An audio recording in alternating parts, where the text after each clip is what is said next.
Good evening. Thank you so much for being here. My name is Matt Bell. I'm the director of the World Building Initiative here at ASU. It's my pleasure to welcome you, those of you here in person, those of you here online, to our final workshop of the fall 2024 semester, Visions of Invasion.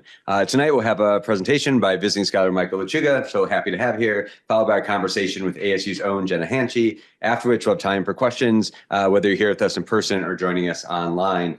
Before we begin, just want to thank all of our partners at ASU who made this possible, including, it's a list today, the College of Liberal Arts and Sciences, the Department of English, the Virginia G. Piper Center for Creative Writing, the Lincoln Center for Applied Ethics, Center for Science and Imagination, the Humanities Institute, and the Transformation Project. That's about 8 sponsors. That's good. It's a good group of people. We're really lucky. I also want to say thank you to Karina Fitzgerald and Eliza Kent, who are my partners at the World Building event. And for both of them, this is their last event they're helping me with. So thank them very much for all the work they've done the last year. Yeah. Would not be the same without them, and will not be the same without them. Now my pleasure to introduce tonight's world builders, Michael Lechuga and Jenna Hanchey. Michael Lechuga is an associate professor in the Department of Communication and Journalism at the University of New Mexico. He researches and teaches rhetoric, settler colonial studies, and cultural studies. His research broadly focuses on how settler colonial logics are mapped onto Turtle Island, North America, and the interventions anti-colonial agents and thinkers make in resistance. Additionally, Lechuga studies the relationship between technologies and new medias and the indigenous ways of knowing and how indigenous ways of knowing become adopted, co-opted, or negated by these technologies. Jenna Hanchey is an assistant professor of rhetoric and critical cultural studies. I didn't bring my glasses up, at Arizona State University. Her first book, The Center Cannot Hold, Decolonial Possibility and the Collapse of the Tanzanian NGO, is published with Duke University Press. Her current book project, Decolonial Dreamwork, African Futurism, and Imagination Beyond Development, looks at how speculative fiction can imagine decolonization and bring it into being. Her own fiction has been shortlisted for the British Science Fiction Association Awards and tries to support this project of creating better futures for us all. Her stories have appeared in Nature, Radon, and Little Blue Marble, among other venues, and she co-hosts the podcast Griots and Galaxies on African speculative fiction. Please join me in welcoming Michael.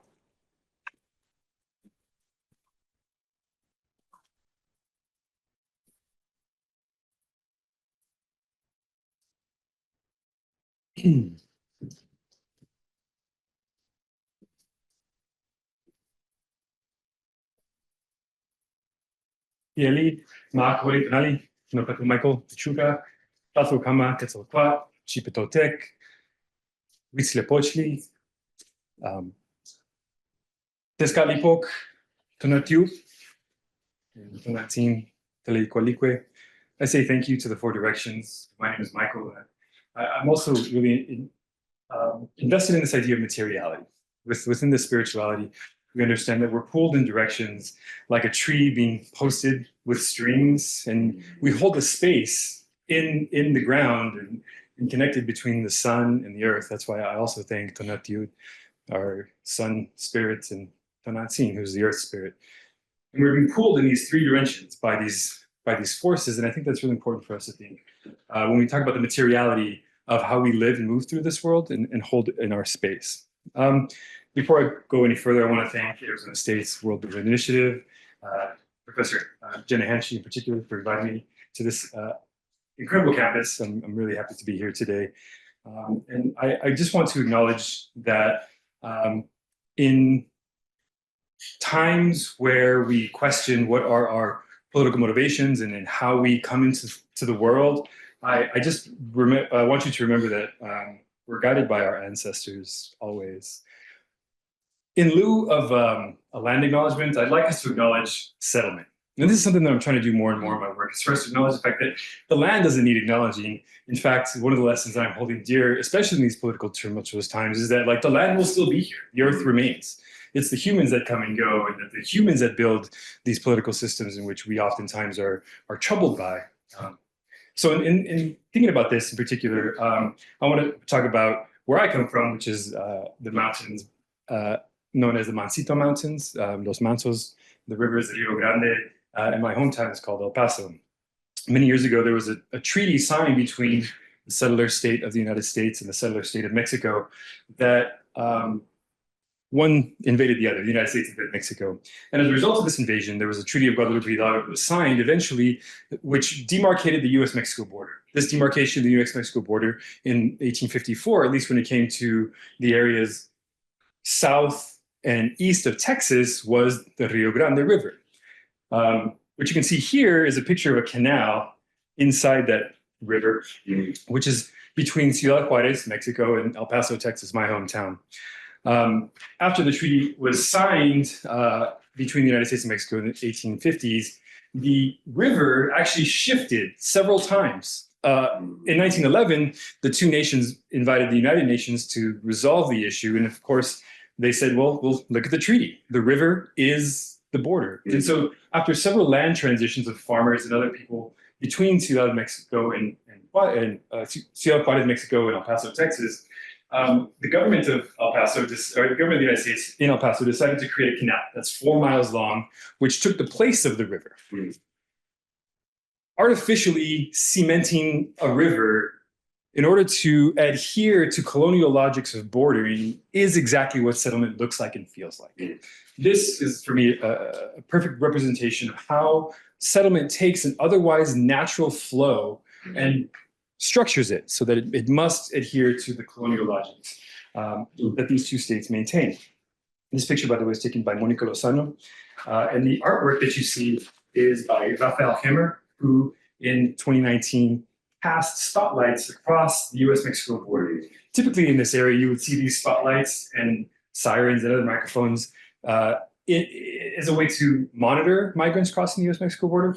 However, in this case, what I'm particularly interested in is how technologies that are often used to tell the story of invasion can be reutilized as a way to resist those same forces, even for just a moment.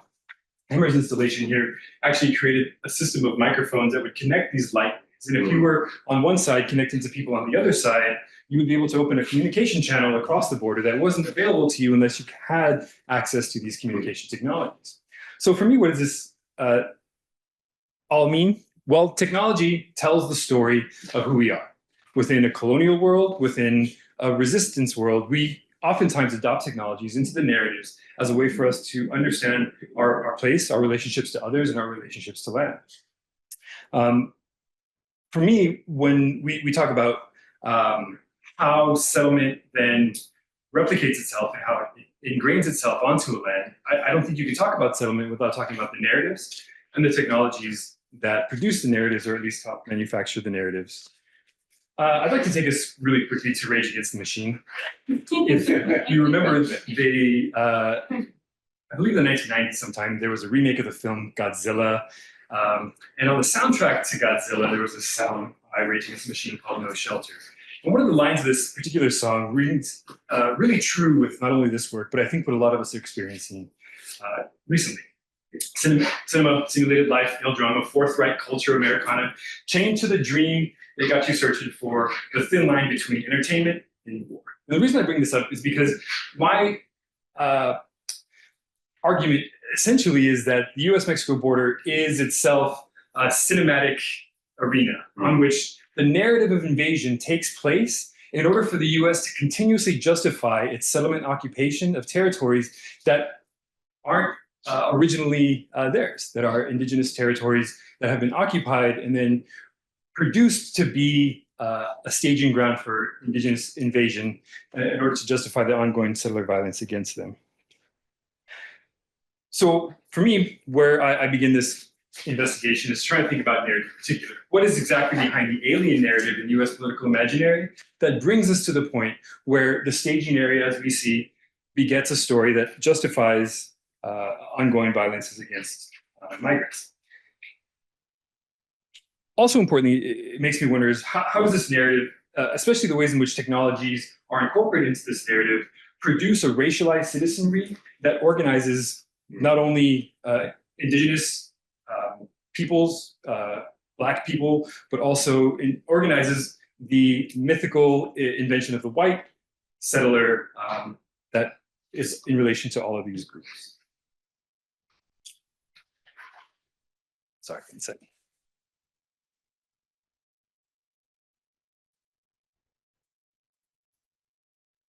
To theorize narratives, then, I pull from assemblage theory. Assemblage theory allows me to talk not only about what consciousness does, it gives us a sense of what discourse, materiality, governments, and even things like technological innovation do to our bodies as we move through our political worlds.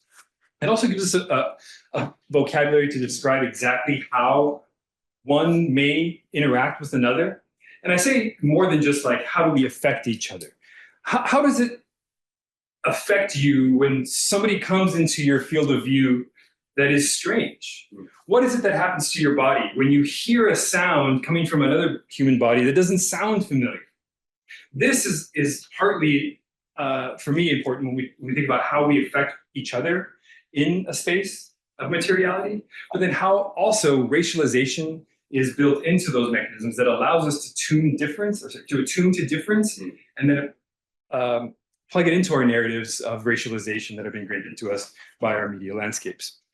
For me, this gets us to think about what Thomas Nail describes in how assemblages produce not only personae, or the subjectivities to which I describe, but they also produce the material conditions, and they're in relationship with particular ideologies that organize all these together. For me, the assemblage, or the political assemblage that I'm specifically referring to, is the US settler colonial assemblage in a modern context, not one that we think of in the past, but one that we think of as ongoing and happening very much in the present. Patrick Wolf was famously quoted as saying, settler colonialism is not a structure, but it's rather an event. In my previous, this book, Alien Apex, my second to last book, what I'm looking at is how perhaps settler colonialism is more than a structure, but an assemblage. An assemblage means that it's an ongoing structural body that can adapt to new subjectivities, can adapt to new technologies, but still unfold its ideological potentiality in a way that materializes the logics of the assemblage, or what some call the organizing logic. The last thing I'll point to in terms of my theoretical description of what assemblage and narrative within the settler context does, is this idea that for Deleuze and Guattari, language is the binding of the parts of the assemblage. Language is what codes the ideology onto the body. It's what codes the body in relationship to the territory. It's what allows for the redistribution of the parts of the assemblage into new parts. And I think this is really important when we think about social historical contexts and narrative. Narrative, through language, binds us, and it binds the territories and the materials we move through to the assemblage logic of settler colonialism. We had to spell it out in an equation. So for me, the settler colonialism, the abstract machine or the logic, is the conditions by which somebody on the European context, before anybody got onto a Mayflower boat, thought of as what a settlement might be. Before anybody was taken off of the African continent, before any indigenous peoples were dispossessed from their lands, there was all logic in place that perpetuated those actions. The settler colonies, multiple, are the concrete assemblage. They're the elements of the settler colonial assemblage. This space, Tempe, Arizona, or the central Arizona, is a very different settler colony than Albuquerque, New Mexico, which is a very different settler colony than, let's say, Plymouth or Los Angeles or Honolulu. Each of these settlements has a different set of materials, right? Volcanic rock is very different from like clay, I guess. And so for us to understand how the concrete assemblages graft themselves onto a particular place requires us to think about them as much. And finally, the settler colonial subjects, or the persona of settler colonialism, then are the agents that are both the types, the settlers, and the antitypes. Veracini describes this relationship between the types and the antitypes as how the settler sees themselves as the central figure in their own political future, and how those subjectivities that exist outside of this central figure, which is typically the man, which is typically white, which is typically somebody who is able-bodied, speaking well, and maybe religiously guided, is able to then organize all of the other subjectivities around themselves. But again, the idea of whiteness was an invention. Veracini also describes how whiteness is an invention that necessitated this kind of rejection of the European identity, but then they couldn't be indigenous. So one of the ways in which we've, for 300 years on this continent, described this particular settler subject as white is really just as made up as any of the other subjectivities that are really important when describing our political reality today. Really quickly, just to think about time and within these settler contexts. Veracini uses this idea of the palindrome. I, in my book, don't use the idea of palindrome as much as I use the idea of backmasking. Is anybody familiar with the idea of backmasking?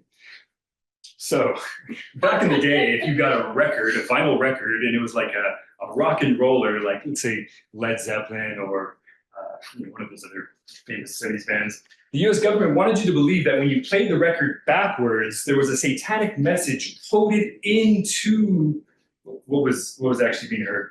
Some bands actually picked up on this and started putting satanic messages in there just to sort of mess with the Federal Communications Commission. But what is similar is that when you read it front and back, it's legible.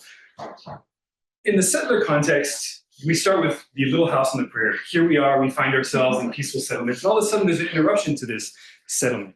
Usually it's the band of Indians that's coming across to try to take us off of our land. Well, the violent conflict ensues between the settler and the violent band of Indians or whatever, and then there's the elimination of the other. After the elimination of the other, there's this moment of like, well, we just got to get things back to normal again. And back to normal means settling on somebody else's land and calling it normal. So for me, what makes this the backmask is it's this, the story is right there for you of settlement. It's just reversed. There's this logic of reterritorialization where somebody on the European continent before the Mayflower saw this land and it's like, here's what we're going to do. Eliminate the other. We're going to disguise it as a violent conflict where the violent, where the other was attacking us, not us attacking them. The interruption of their way of living brings way to the settlers' peaceful settlement. And I think this is really important for us to consider because linear settler time wants us to believe that each of these moments of disavowal that happens after these violent conflicts are completely justified within the context of the settler imaginary. And I'll explain that in just a bit. This work also draws a bit from Lacan's imaginary symbolic real conceptualization, where in so many ways, the settler consciousness is the imaginary that needs to be manifested again and again. And when the settler reality of highly extractive, violent relations with land and with others, non-white others in particular, manifests itself as a break in what that settler consciousness does. The settler is able to symbolically recreate their own imaginary in order to account for that real, but that also matches their imaginary. I think for those of you who know folks who may have voted against their best interest in the last presidential election, coming up with whatever fantasy they came up with to justify the fact that there's a presidential candidate who wanted to open up concentration camps, for example, is part of this imaginary symbolic real facet where people can talk themselves out of what's really happening so that it manifests the future fantasy that they desire. I'll skip the two emergent properties of the assemblage because you're done with the theory, I'm done with the theory. If there's anything that you should take away from this theory, though, it's this, that narratives organize our thoughts and feelings about people, places, and things. Narratives are made with technology, but they also often feature technology. And sometimes these technologies leak out of that narrative world and into the real world. So, I think about the lightsaber. You all are familiar with the lightsaber. Well, this is the technology that, again, is featured highly in this Star Wars narrative, but it becomes a desirable commodity now. And finally, I'd like to mention that colonial narratives themselves are shapes and not necessarily scripts. And because they're shapes and they have this form to them, well, oftentimes it's easy for folks to co-create those stories, to plug into those stories their imaginary in order to make them ring true. So I'll get to my first example, which is the War of the Worlds. Is everybody at least engaged with one version of War of the Worlds in their life? Well, it turns out that in the late 19th century, when the United States was putting together its Alien and Sedition Acts, there was a conversation about who was the biggest threat to the early settler state. And the Alien and Sedition Acts, which name a group of aliens who could potentially undermine the newly formed US government, was imagined with a particular group in mind. Does anybody know who the first aliens to the American settlers were? The French. So at the time of European settlement, at the time of what was essentially the British colonization of the United States, the French posed the biggest threat to undermine what the British settlers thought was their own sovereignty.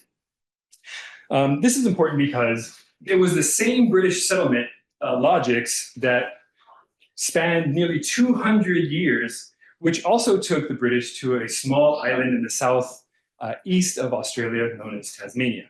The island of Tasmania was also colonized by the British in a very, very violent settlement. But at the time, they had a much more advanced international media, which was the newspaper. At the 1890s, when this was happening, there was a newspaper in London, and one of the newspaper printer roller dudes was this guy, H.G. Wells.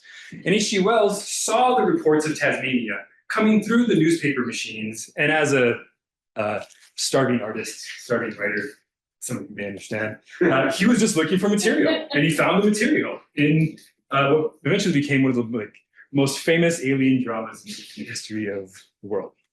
The reason I mention this is because what H.G. Wells does in this is he writes the story of the Tasmanian genocide, but as it were happening to the British. And what he's saying is like, look at what's happening. Only 10% of the population is alive. We're being moved into squalor, which is exactly what happened to the Tasmanians. And you would think that he was like really sympathetic to the people that were being colonized. However, in 1899, a year after this book was released, he wrote a book called, I think it was called Reflections. I'll have to double check. But in this science textbook, he essentially admits to his reading public that he wrote War of the Worlds as a warning to the British government to say, if we don't develop the most highly advanced military, we will become colonized. Colonization is a natural biological facet of the human capacity, and it's going to happen to us. And of course, there we have the settler alien narrative. It's going to happen to us, so we better get violent first. As you can see, it took very, very short time for that narrative to come into the United States. And at the height of the fascist rise in Germany, another guy, Orson Welles, same last name, no relation, had a radio program that relied on the same story to scare folks into believing that there was this outside force. And if the United States didn't develop a nuclear bomb, then we were going to be colonized too. Ironically, there were not reports of people calling with hysteria. Journalists made up the reports of people in mass hysteria around the radio show because they were trying to discredit the radio medium at the time. I read that. I was like, makes sense. 1952 was the next time it cycled through the US. And if anybody can think about where the United States was in 1952, there was this anti-communist scare. We believe that the Russians were the War of the World invaders that were going to come into our space. 2005, once again, Steven Spielberg produces a War of the Worlds version, which shows the world being invaded by Martians who have no other goal but to eradicate humanity. Interestingly enough, Steven Spielberg admitted in an interview that he would have never have even thought of making War of the Worlds had it not been for the images he saw during 9/11. 9/11 was the reason why Steven Spielberg decided to bring out this 150-year-old narrative again. And then just two more versions of this came out in 2019. One of them was on the BBC and one of them was on Fox Canal. One of them takes place in Edwardian England, very much like the original novel, but this one takes place in modern-day France and the UK. And the reason I'm bringing this up is because, again, what we have is the manifestation of these technologies within the narrative that help tell the tale of colonization. You see this heat ray? That was the heat ray gun that was imagined by H.G. Wells back in the day, but it was just sort of reimagined for what contemporary audiences might believe. And then this is a robo-dog. It's a DNA sensing robo dog that kills humans on sight. This young woman in the show, I think the actress name is Daisy Jones, but in the show, she plays somebody with a genetic disorder. So because she's not read as a human by the bio dog, they don't kill her. We're going to cycle back to the second example, and I'm going to show you how they relate to each other in just a second. So if you remember, and I want to get the dates right, so that's why I'm going to go back to my notes here.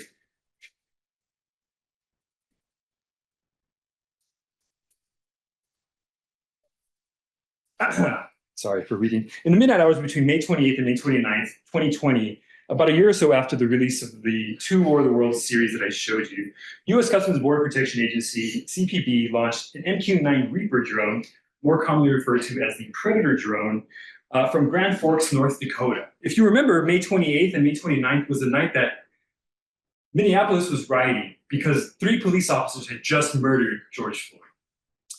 This particular drone, CPB-104, this is 108, so CPB-104, his little brother, left Grand Forks and did a hexagonal flight pattern over Minneapolis, providing ground support for the ICE agents that were deployed to Minneapolis in the wake of the George Floyd protests.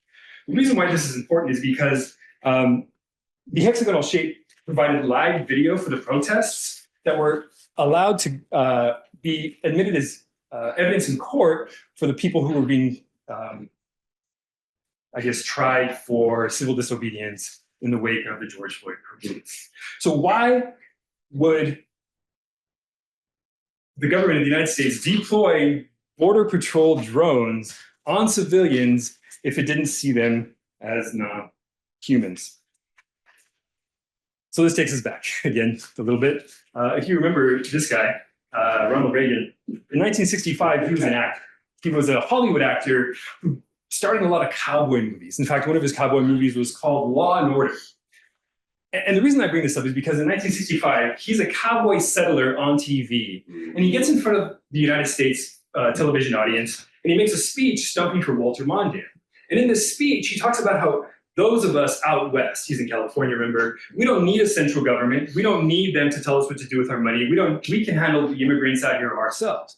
These are all codes for the settler narratives that he's pulling literally from his acting career and importing into this monologue that he's giving to stump for Mondale, who eventually loses. But of course, this is the point where Ronald Reagan becomes a political figure in the United States. I call him the settler in chief, but you know. In 1983, after he's inaugurated, he makes a speech to the Police Chiefs Association of the United States. And in this speech, he uses the term human predators to describe drug trafficking Central American and Mexicans who are going to come into the United States and intentionally try to kill Americans with their drug trafficking.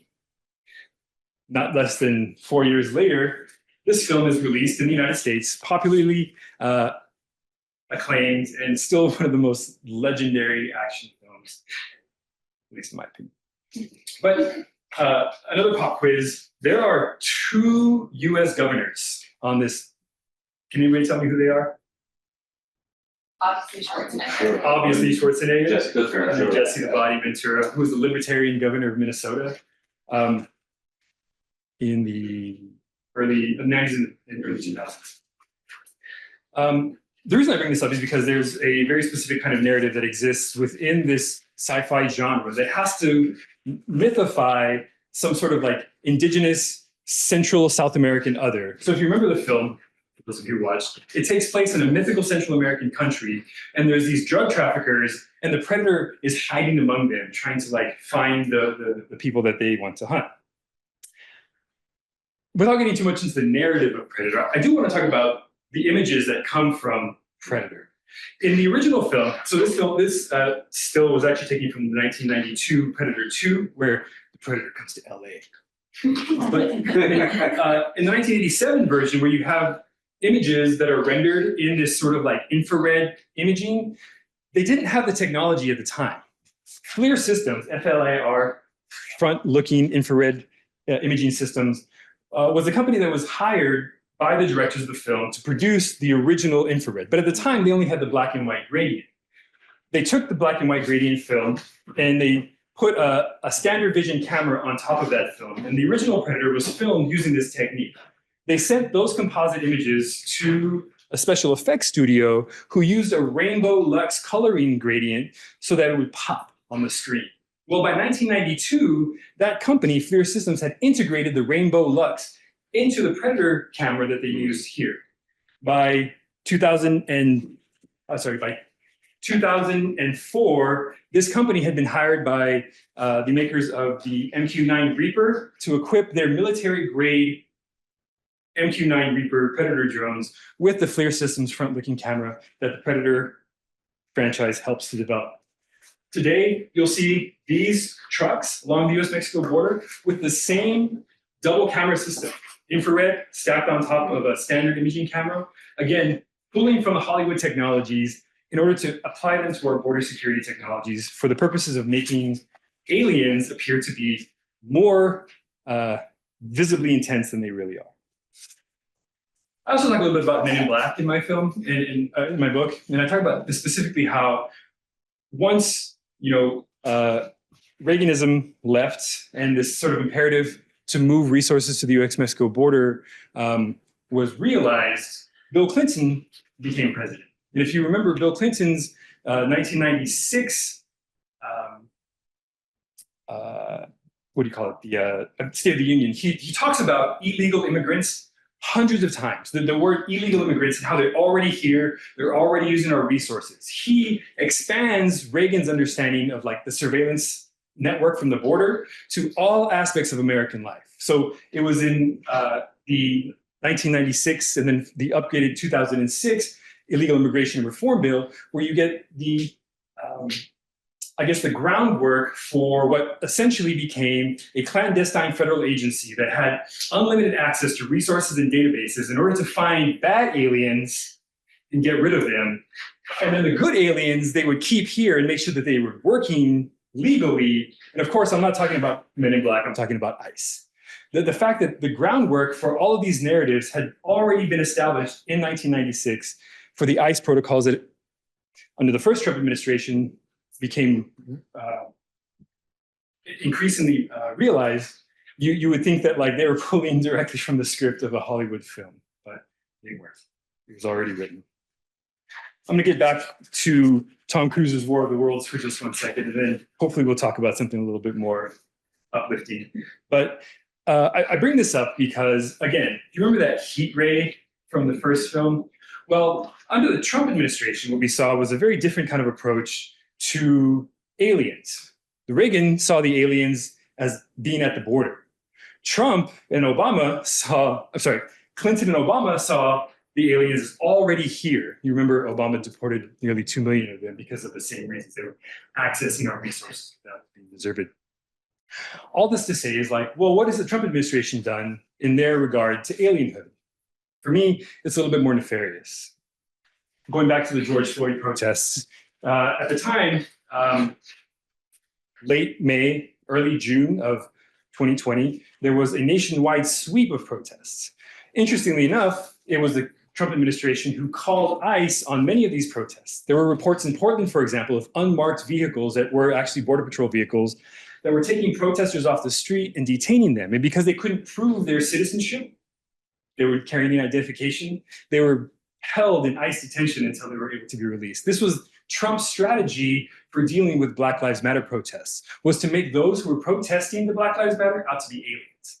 If you were not in line with his views on race, then you must be committing sedition. And this is, in an interview he gave, was what he said. He was willing to use the Alien and Sedition Acts against BLM protesters. Let's fast forward to June 6th. Do you remember the famous Lafayette Square incident where he had to clear the square using tear gas from the Washington, D.C. police so he could wave his Bible at people? Well, in the days leading up to this, he made a phone call to the Virginia National Guard. Bill Barr, who was sitting right next to him, also was on this phone call. And they asked the Virginia National Guard whether or not they had access to a protest crowd deterrence weapon that was available to them 2 years prior. In 2002, when Trump was proclaiming that there were violent caravans of immigrants coming across the border, he ordered this piece of weaponry from the IDF. This piece of weaponry is a heat ray. This piece of weaponry arrives on scene and will literally shoot microwaves at people, burning them, causing them to disperse. So in 2002, he wanted to bring this to the US-Mexico border to cause migrants pain and suffering on the other side of the border so that they wouldn't cross into the United States. And again, June 2020, he called asking whether or not it was available for crowd disbursement. And you think, well, what is the point? What is it that is happening? Where is the trajectory going? Well, for me, this is all about the production of the white settler fantasy. This is all about how using alienization against another. It could be somebody from a distant country. It could be somebody at the border. It could be somebody in your own community. And now any one of us can be an alien as soon as we stop believing in what our government is telling us to believe. All of this is really, really dangerous. And it makes me believe that, I don't know, they may be trying to create a new settler world. I wish there was more evidence that they were trying to do this. But, who am I? I just want to mention real quickly, our little friend here. Let's not let Biden off the hook. Biden administration ordered from Boston Dynamic hundreds of these robot ducks to patrol the US-Mexico border. So this is what our border tech looks like now. I'll end by just talking a little bit about how we might resist border colonialism. And for me, this happens in a couple of ways. For one, we can utilize the same technologies that are often moved against us to resist in a way that isn't necessarily taking direct action, or of course, it's always asymmetrical, those who are being oppressed versus those who are put under oppression. But there's ways for us to make cuts. And there's ways for us to make technological cuts in a way that I think help others. And for me, this idea of a series of cuts within the assemblage could potentially produce some sort of new imaginary. So I want to talk a little bit about Sleep Dealer really quickly. And Sleep Dealer is a film by Alex Sheveda, which was produced in 2006 and was released in 2008. And he imagines this settler future where immigrants come to the US-Mexico border but are not allowed to cross. And they enter into what he calls a cybracero. This is a play on the Bracero program, which brought many Mexicans to the United States in the 1940s, 50s, and 60s. But the cybracero is a cybernetic virtual reality system where laborers plug in Mexico and do work in the United States. One of the taglines of this industry is like, all of the labor with none of the social responsibility. And in this, you see multiple technologies, multiple assemblages that the director can imagine as pulling together and resisting what's typically thought of. So this right here is Miguel. He's a US citizen who's trying to travel into Mexico, but he's stopped by a camera gun robot machine. And you see this happening a couple of times where they can imagine these gun camera surveillance mechanisms that are just ubiquitous in this new society. And the way that he describes these is that they're vulnerable, and they're vulnerable by people who are willing to make the cut. So without giving up too much of the narrative of Sleep Dealer, these characters all collaborate in the way that I think Deleuze and others would say is to collect the tools of an assemblage and then wage them against the assemblage to try to throw off the train or to try to knock it off its rails a bit. Just really quickly wanted to show you this final clip where he's being oriented into his new job, and his manager is like, hey man, this is the American dream. Quite literally, this is where we are, where alienization and the subjection of others produces more colonialism, more extraction, more violence against people for the benefit of those in power. So I just want to say that we can all make cuts, and if we can make some collective cuts, I'm hoping that we can manifest a future that we'd like to see. Some other final thoughts. Under settlement, race is coded via these assemblage logics. So for me, this is the materiality of race. This is the materiality of how race becomes invented, organized into systems and land structures all throughout our society. And it plugs into each of us as we try to move that society, extracting value from us. Under settlement, producing the anti-type, the racial, the gender, the class, or other anti-types, it's a mechanism of maintaining this white patriarchal center. But also it's a way to justify the violence against these anti-types in the future, should they ever decide to not hold on to those anti-types. So for example, one of the biggest resistances I have now is rejecting this identity of Latinidad or the Latino identity, because that's a colonial construction of who the indigenous people of this continent are supposed to be in this colonial mindset, not who these us are. And I think the last thing I'll say is like entertainment media, like the media I've described, it materializes these settler narratives in a way that become embodied within us. We're not just attuned to them, we become these narratives. These narratives live out in our society. I mean, I think you can just walk out after the election and see how much of this settler future is being justified as the ways in which the violences are happening today. And I'd say that this is a really important facet for us to understand about the materiality of narratives, and especially futures, which are highly contentious at this point. Thank you. Do we need a microphone or will the online people hear us? Okay. The microphone is helpful for people. Yeah. Yes.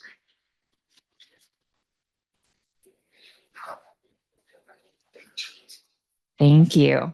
Thank you so much for being here and giving us a lot from your book, which I have here for those who have not had the chance to read it yet. Pick up a copy.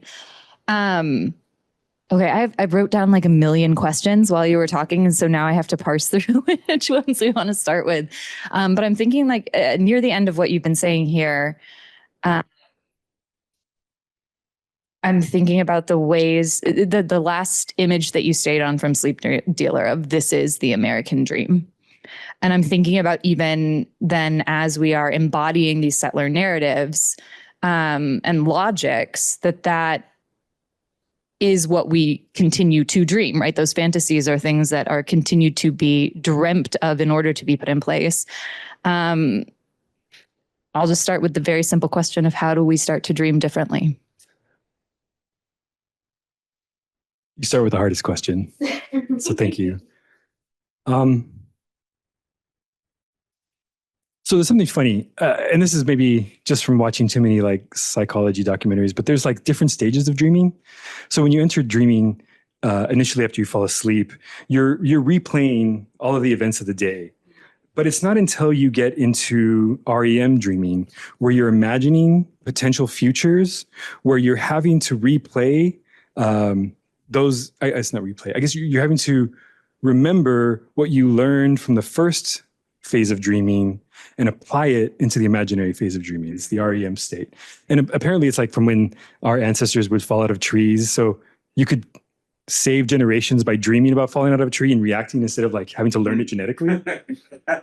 So I say all this to say is like, there's different kinds of dreaming. There's dreaming that the state does, which is just repeating the same thing over and over and over and over and over and over again, like the rat in a maze who's never going to find the end.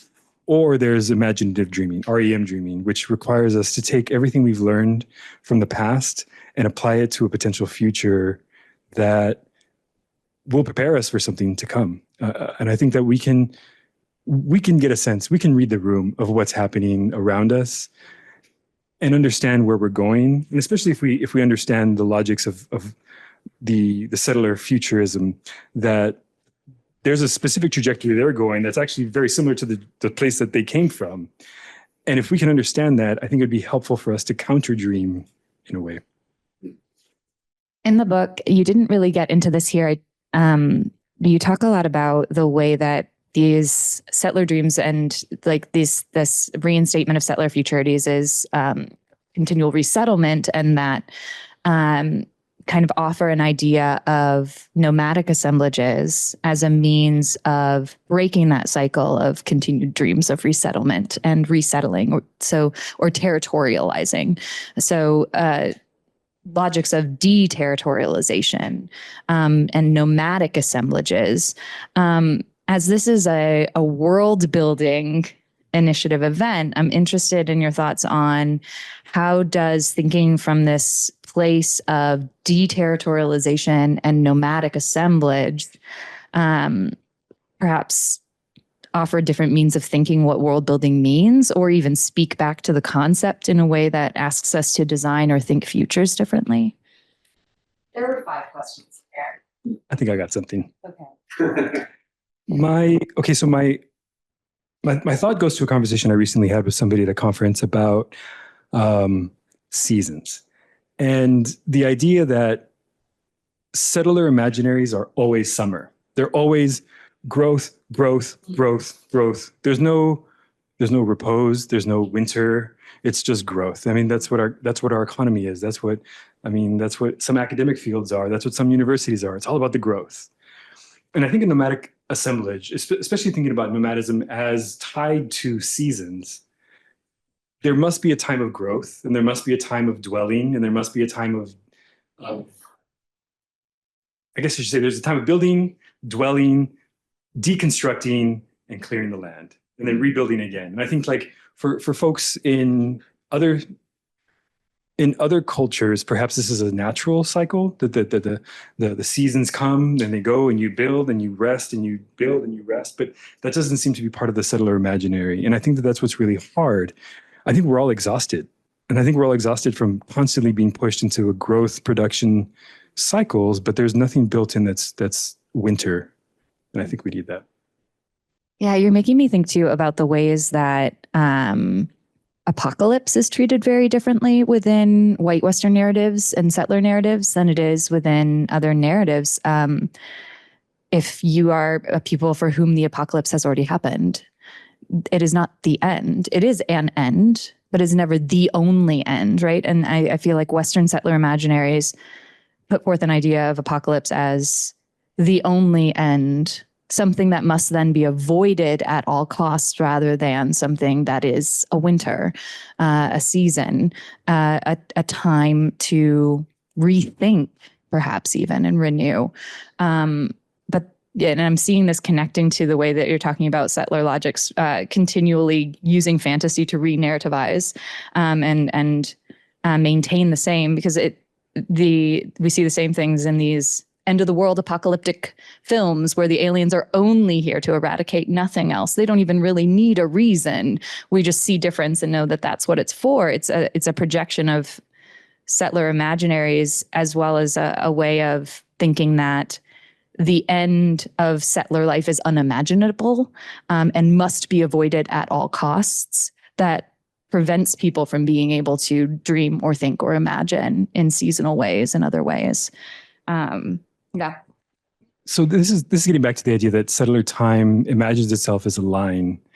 And so the end of the line is it's frightening. Of course, nobody wants to get to the end of the line. But if we imagine, No, it's just growth. right, yeah, exactly. There's just keep going. It's the arrow, not the dot, right, from grade school math.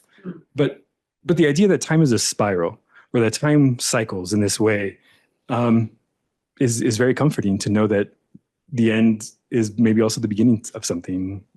I think it's also back to the idea of like winter. So when your leaves fall off, they don't just like disappear, and then don't rake your leaves. Actually, you're supposed to let them decompose, because all of that is just potential life that comes back into the tree every time. And I think that that's something that we forget, is that the end of something and the decomposition of something produces again the life of something. I'm thinking a lot about land too, and what ways that we can,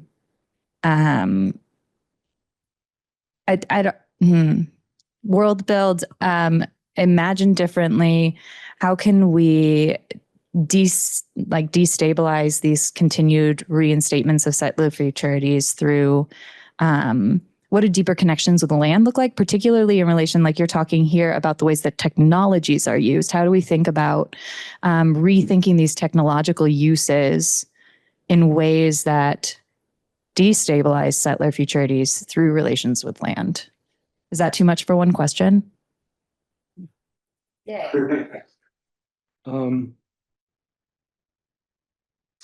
I think that the best answer I have is just thinking about each people in each place have a relation with that place. I think the people of that place know what is needed in that space. So one of my colleagues and friends, Ashley Cordes, talks a lot about beadwork and how beadwork is essentially what gets co-opted into cryptocurrency.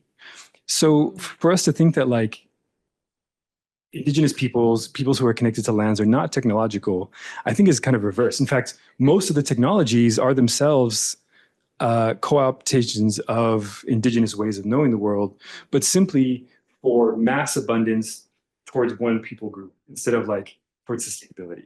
And I think that that's what it would be about, is how is technology sustaining a very specific relationship between a local group and the land, as opposed to like how is technology being sold and marketed in the extractive economy that, you know, filters all the wealth towards the top. So we've talked a lot about, you went through different presidential regimes. We are facing another Trump presidency here. Delightfully, inauguration always falls on my birthday, which is just a delight for me. Yeah. What thoughts do you have on what we can expect or be preparing for, and then what can we do with this information, I guess, as we are facing another Trump presidency?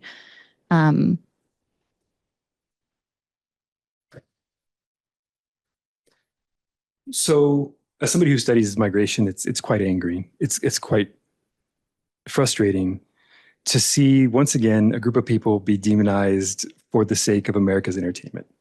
So again, you remember when he came down the escalator, it was like Mexicans are rapists, Mexicans are murderers, and that has been the same narrative.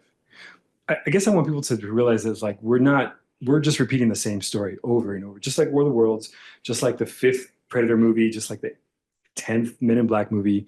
This cycle is just repeating itself over, and we fall for it every single time.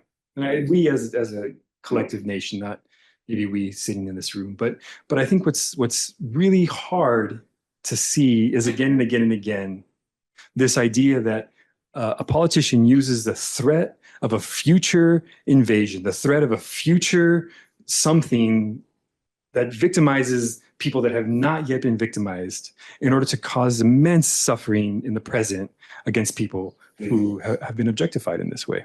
This to me is like, this is US settler politics par excellence, is being able to demonize a group in the future over and over and over and over again, to continue to disavow the past that actually is this country committing violence against them to justify what's happening now. And it really just plays into how much people are tuned into settler narratives.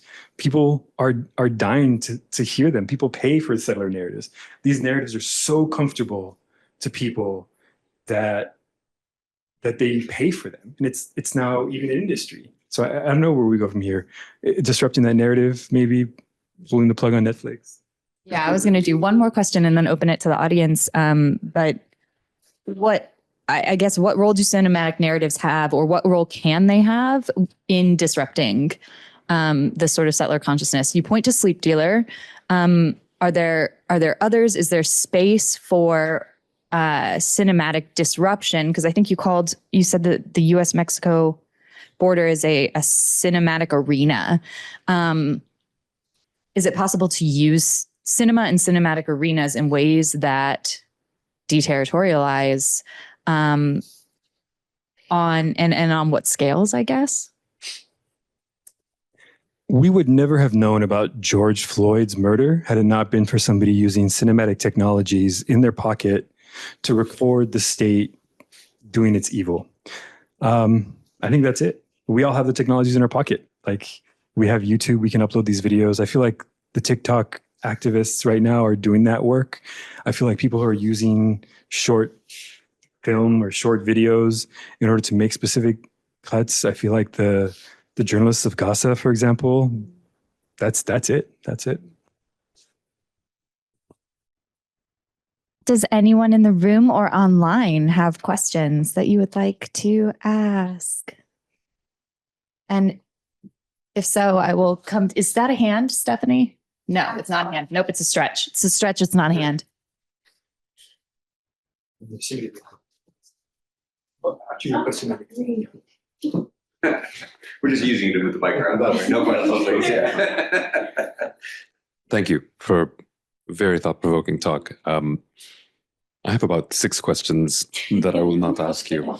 But I do want to ask you about the drone. Because this is obviously a very biased perspective, but when I see the Predator drone, first thing I think about is its early and most long-standing use in the military is on the Afghanistan-Pakistan border and in Afghanistan. And the first people that are killed by those Hellfire missiles that are loaded onto it are in Afghanistan. And I'll ask you a general question and then maybe like a corollary on it. The general question is that because there is such an obvious connective tissue that technology provides, a technology like the drone between something like Customs and Border Patrol and not just the US military, but the CIA. How do you see the narratives of settler colonialism that you're breaking down over here and those logics that you've kind of outlined for us? How do you see them interact with the logics of the war on terror? How do you see, do you see something like the war on terror, so-called, as a extension of what you have broken down here, or has it mutated through those campaigns? Has it brought something else that has changed settler colonialism and its logics here in the States or around the States? And I think the corollary question to this is it's actually the question of the monster that you bring up with the War of the Worlds, that in the images that you've shown, it is a technology that is monstrous. It is this thing that has come to attack the populace. I'm remembering a child's testimony from when I was about, say, 19 or 20 years old, a child from Waziristan who had mentioned how they feared blue skies because blue skies were the days that the drones came. So they would be traumatized by any day that was without clouds. So it is actually that in that case, the technology is creating the monster as the people, because it is that child's is Pashtuns and Afghans that are killed by Predator drones and done freely under US military jurisprudence, as anyone older than the age of 15 who is a male on that border is an enemy combatant. That has enabled the creation of another monstrous racial category that allows us to comfortably say that a certain group of people are demons, like to this day, and then in order to enact collective punishments that even after Biden fled Afghanistan, we still kind of see on the nation. So do you see the technology creating monsters in the way that you were talking about when it came to the patrol in Minnesota? And is it that there's a category of monstrosity that is possible now for the people being surveilled in the United States? Is this also connected to the war, in your opinion? Or is it that there's a different subjectivity that is not about racial monstrosity when the CBP deploys its drones here? Thank you. So thank you very much for your question. I hope this first answer helps lead into the answer to the second one. But when you say the extension, I think yes. So some of the scholars I've cited and others talk about how Manifest Destiny didn't end in California. In fact, Manifest Destiny carried through the Pacific, through Hawaii, and then through Japan and Korea, and then extended, literally wrapping itself all the way through now what in the US we would call the Middle East.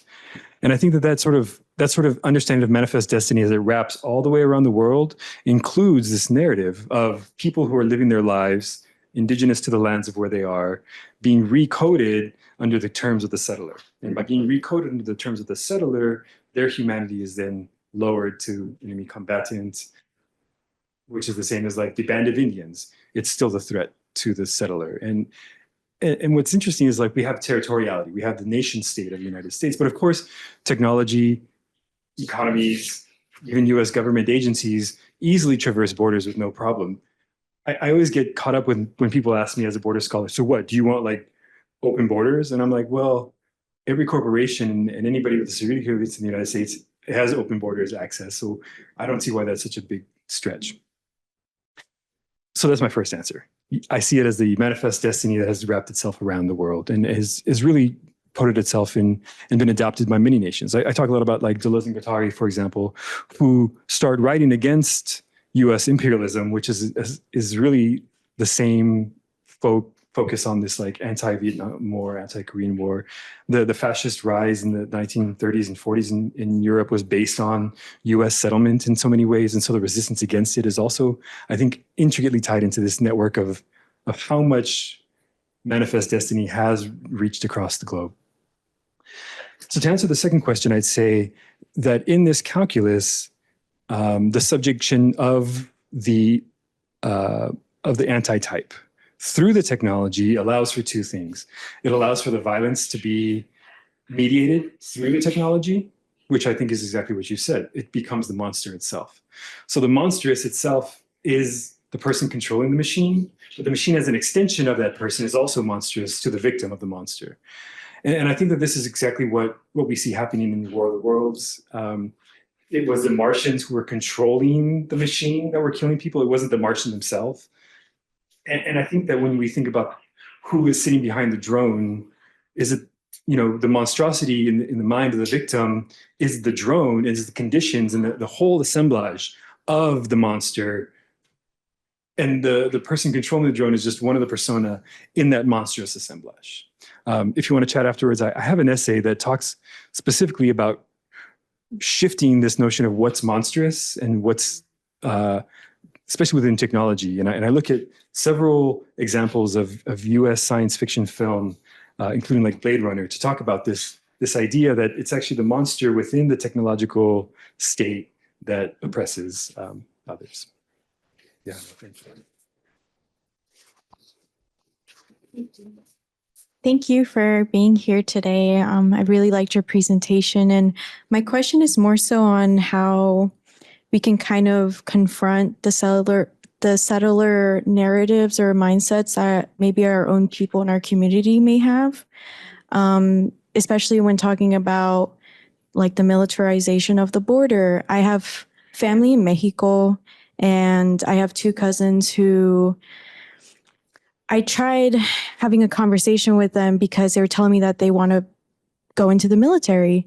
And they were telling me that it was mainly because they saw it as a way of getting out of poverty, or that they felt like that the way that it would, I have no idea how they live in Mexico, but they're US citizens. And I just have no idea how the idea of going into the military even entered their minds. I don't know what media they're consuming. I have no idea. I have an idea of what narratives in America I'm even shown, and also films. I don't know if you've seen like the movie Radical. That one's really good. I recommend it. But there are films that use Latinos and immigrants as these success stories to assimilate into American and settler colonial cultures. And I'm just curious if you have any thoughts on how we may confront this in our own communities when we recognize it, and maybe what are some of the factors that are playing in these situations.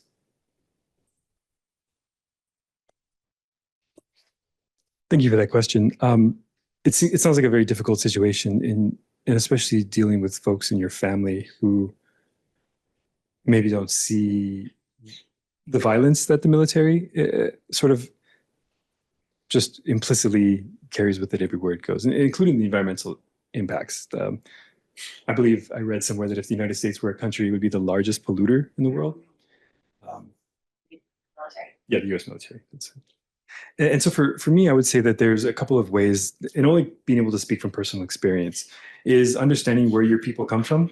Not just like which country they come from, but like which mountain and which river, and understanding that connecting back through any relatives that you have that can give you that story is how you move away from identities that are grafted onto you. Mm-hmm. So I use this metaphor of terraforming. As anybody's a science fiction fan, especially Aliens, Sigourney Weaver. The idea is that like colonialism grafts itself onto a territory. It's like a cancer, or it's like a bacteria or a fungus. It's not like it's just gently set. No, it has roots, and it goes way deep into us. So extracting each of those roots is what's hard. So colonialism also grafts itself onto bodies.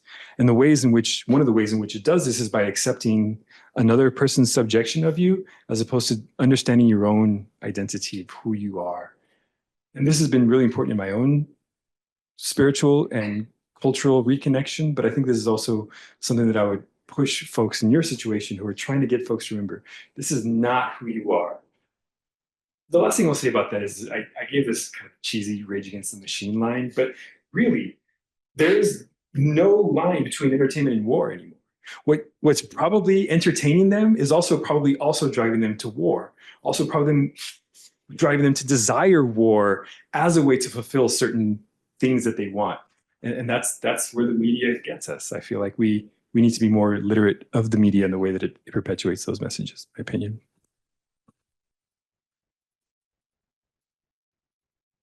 Does anyone else have anything that you would like to ask? Prompt? Yes.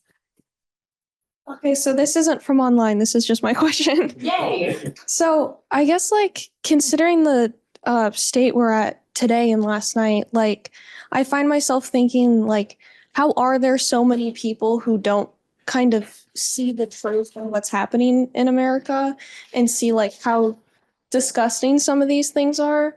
So I guess I'm just curious, like you kind of mentioned that it's fear that drives what people do and how they use their power in voting.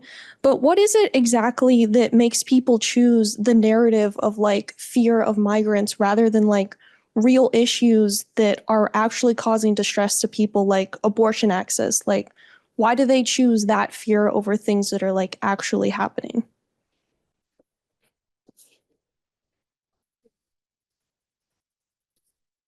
That's a really good question. I think if I had an answer to that question and I could put it in a bottle and ship it to everybody I know there's in this situation, I can maybe only talk about the symptoms of this.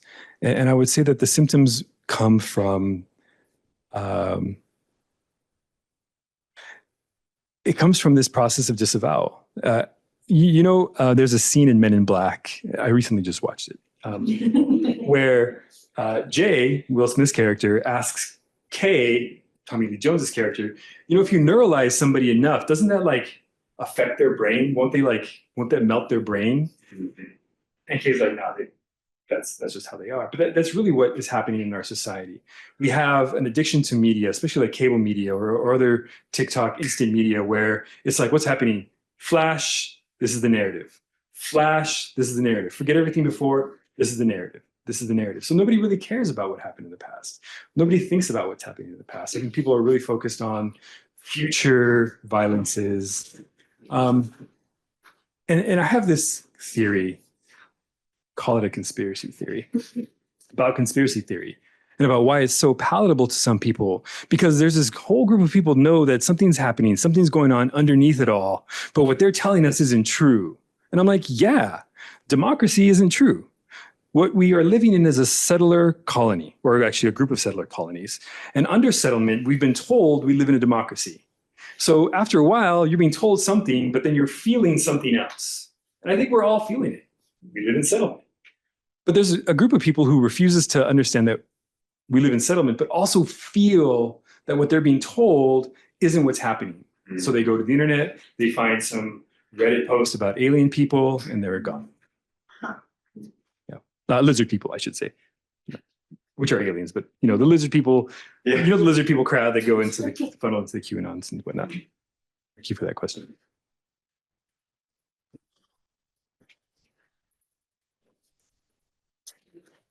Thank you. You mentioned this idea of cooptative mechanism in terms of how like these ideas get reproduced, but not like in terms of how like in a lot of ways it uses like the colonized subjects in a sense to rely on those infrastructures of hope that we can at some point even become settlers ourselves, and then use that to push diverse shapes, which I really appreciate that you highlighted how it's not a script, but it comes in different shapes. So I was wondering if you could speak more about those cooptative mechanisms and who get co-opted and how does it work within the ways in which this whole dynamics of invasion happens. I really appreciate that question. And I'm going to answer it by pointing you to a recent Hulu film called Prey. So here we have a filmmaker who takes the same film, the same narrative structure, the same characters, and puts it in an indigenous community who then overcome the violence of the predator, but also overcome the violence of the French settlers. And for me, this is one of the ways we do it. The narrative shape is so familiar within Predator that people were able to easily engage the narrative. But what the director was doing was making a cut and saying, rather than positioning the same subjects as always winning, here the settler, white colonial subject was the evil one who ends up becoming the victim of the indigenous community who's defending themselves against them. So to me, there's ways to do this in sort of like making or telling stories that feel very familiar to settlers, but that offer the cut. And that cut is the opportunity to get off the roller coaster, in my opinion. That cut is also something that I think can be marketable. So Prey wasn't just something that was cool, but it was also marketable because I think it had the same, narrative structure that was familiar enough to people. I'm not sure how that would work in like contemporary politics, for example, or how somebody could make the cut in a way. I had this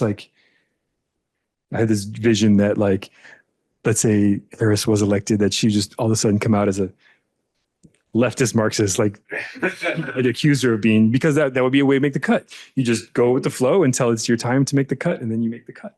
So I feel like there's ways for us to co-opt the co-optations even in that way, for us to understand the mechanism. And I'll just say this, and I'm sorry if you've heard this before as one of my former graduate students. I have a Star Wars metaphor that I use, which is like the rebels didn't just hurl torpedoes at the Death Star hoping it would work. The rebels stole the plans and studied exactly how the Death Star works to know exactly where to make the right cut to blow it up. And I think that if we're trying to dismantle these systems and we're just sitting here tossing rocks at it, hoping that it gets dismantled, we're not doing the work, the really important work of understanding the mechanism. Yeah, it's a lot of work, but it could potentially pay off.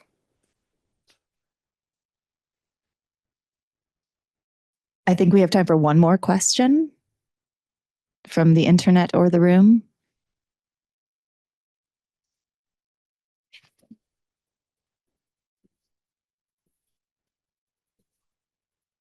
Thank you so much for this wonderful presentation. You already started half answering it in the last response, but I just thought I wanted to give more time to it.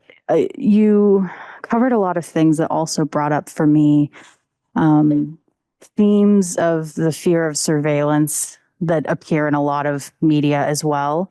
So conversely, on the opposite side of the spectrum, you said the post-Snowden kind of Orwellian fear that we are always being watched for a moment where we might be, portrayed as the outsider.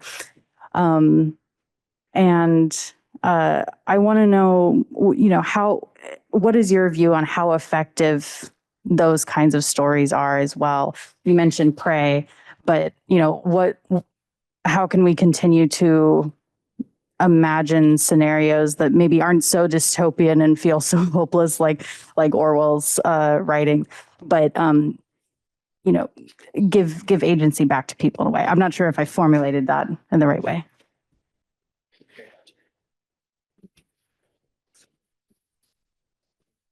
I think that people take agency back. And I think that people will, given the opportunity, be creative with the materials they have. Unfortunately, I feel like so many of us are inculcated into like American popular culture media that for making a resistance, the only set of texts to pull from are those that are already that familiar to most. I feel like, for example, folks who can talk about stories from their community, from their culture, people who have like oral traditions and they're able to share those stories with future generations, right? There's ways in which we can resist, or we can like pull from different databases. We went to an AI lab earlier where they were talking about which databases pull from. And I think like in some cases, some people can only pull from the US popular culture database to tell stories in a way that can resist that audience, or can help that audience resist. But then there's also like bringing in stories from other databases or from other oral history traditions that can skew us away from the addiction to US popular culture. I think that might be a way for us to do it. Language acquisition, learning languages that are connected to you and your culture and your history, learning those stories, learning those songs. There's another way to do those.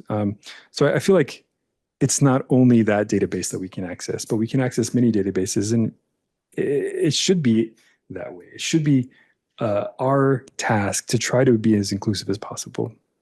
Unfortunately, many of our audiences, including our university students, only have one frame of reference, and we have to pull from those frames of references too.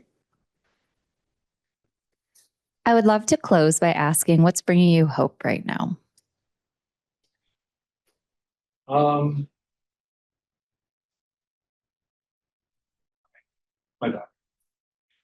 bad.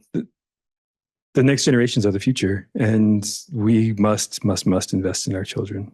The children will be the ones who usher us into the future. Thank you so much for coming. Thank you all so much for coming, and everyone joining us online. And hopefully if the Zoom gets released at some point, people watching it in the future, thank you for time traveling with us. And yeah, thank you so much, Michael. I really appreciated this talk and conversation. Of course.